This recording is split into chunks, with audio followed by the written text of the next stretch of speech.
she said it's pretty. Yeah, so let's go. we got lost in this town. It's really pretty. Called what? It's called Lau Savage. It's called Lau Savage.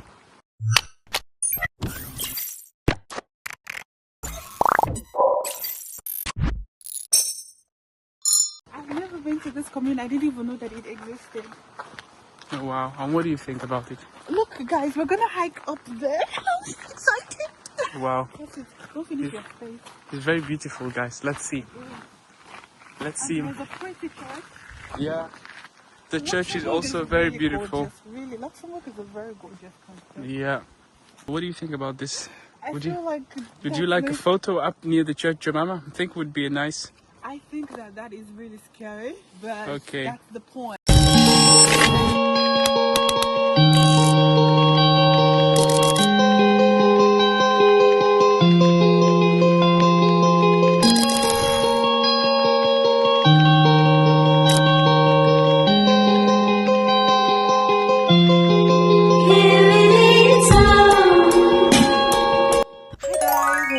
From a very interesting side quest, random and interesting side quest, and of course I do have a story to tell you. While I am so fatigued and I absolutely should not be on the bed right now because of the crazy things I did in the bush with these clothes, but then I have a story to tell you. And before I will take off my clothes or even lie down, I'm gonna tell you the story, because when I put my ass on the bed I ain't getting up anymore because of how tired I am. So the first human to ever live on earth, you know, the wisest book on earth has it that his name was Adam, and his very gorgeous wife was called Eve. This woman just had a problem with always thinking that, you know, there was something that she was missing out of. Well, this story, I'm sure, like most of you probably must have already heard the story. I'm sure that people say the story in different ways and from different perspectives, and I'm sure that different factors led up to, you know, what happened to her having to leave the garden. But I'm gonna tell you the story from a different perspective as well. I'm not saying that all other perspectives were wrong. This one just had a problem with seeing how good it was already for her. She was literally living in perfection. And I'm not exaggerating when I say she was living in perfection. No sickness, like it was literally impossible for her to be sick. She had all the fruits, all the beautiful trees. She was with the animals. She literally had even the King of Kings himself living with her in that garden, always coming around every day to talk to her. And she basically just had everything good. But for some reason, she could not get herself to see how good it was for her.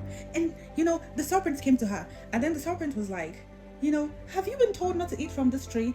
And she goes, well, yeah. And then the serpent just, you know, convinced her to eat from that tree. Convinced her that, you know, there's something else you're missing out of, you know. Hey, you don't have everything now. It's not good enough. Things can get better. If only you do this, and the life is gonna get so good. Like, oh my God, you can't imagine how good life can get if you eat this, you know. Like, there's something that he's keeping from you. The King of Kings is keeping from you. That God himself is keeping from you. And then, you know, because this woman did not realize how good it was already for her, I think she got convinced, and then she ate from that tree. And oh boy, she regretted it. It was, you know, it was bad. And she was not the only one that suffered from it. Her children, her generations in the past, our generation and generations to come, continually suffer from her decision.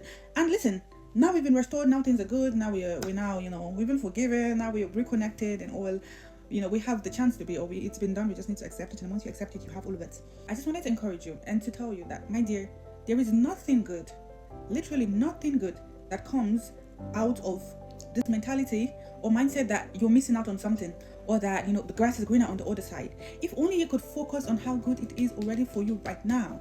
Just stop and see. Before you start worrying and giving yourself high blood pressure and overthinking about how you're going to pay your school fees for your master's education, how about you stop and think and reflect on the fact that you already have your bachelor's degree now, and that the money was not there before, but somehow, you know, you didn't have the money, but somehow you finished your bachelor's degree. Think about that. How about you rejoice in how good it is already for you now, before you start overthinking about the fact that you cannot afford a very luxurious vacation?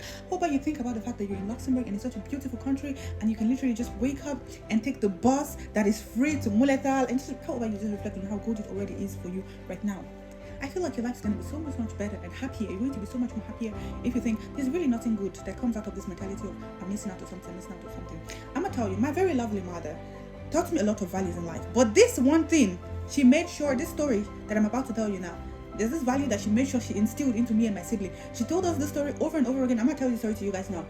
According to her mother told her the story, her late mother told her the story a lot of times, continually, and she also told her children. She's been telling us the story a lot, you know, and she always references to this, her favorite verse that says, godliness with contentment is great gain. I'm not sure what verse exactly it is from, but I'll probably reference the verse in the caption. Godliness to contentment is great. It's a story she always told us, that her mother also told her. You know, she's like, Gary. For those of you that don't know what Gary is like a quick snack in Nigeria.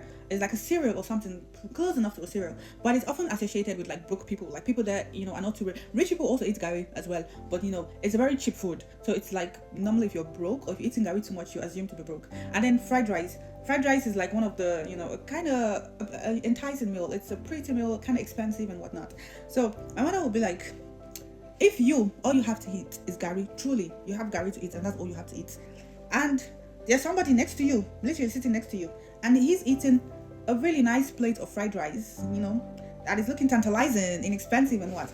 I would say, eat your Gary with so much joy and contentment that person eating his fried rice starts eyeing your own Gary. That person eating fried rice, the way you're eating your Gary with joy and contentment, he's now, you know, looking at your Gary and is like, maybe I want Gary too, you know. Eat your Gary with so much joy and contentment. I mean, this analogy might not be perfect, but I think it's close enough. And I think eat your Gary with so much joy and contentment. Be happy. Look at how good it is already for you now. It's okay to always want or work towards a better life, but I feel like when you're working towards a better life, you should do it from a place of contentment, joy, and a realization of how good it already is for you, and not from a place of, oh my god, it sucks where I am right now, oh my god, if only things were better, oh my god, if only, because to what end? How far do you keep going and wishing that things will always be better?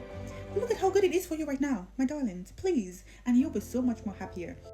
Life is so good. This should be your attitude, this should be your confession, and this should be your, you know, life is so good. Keep saying it.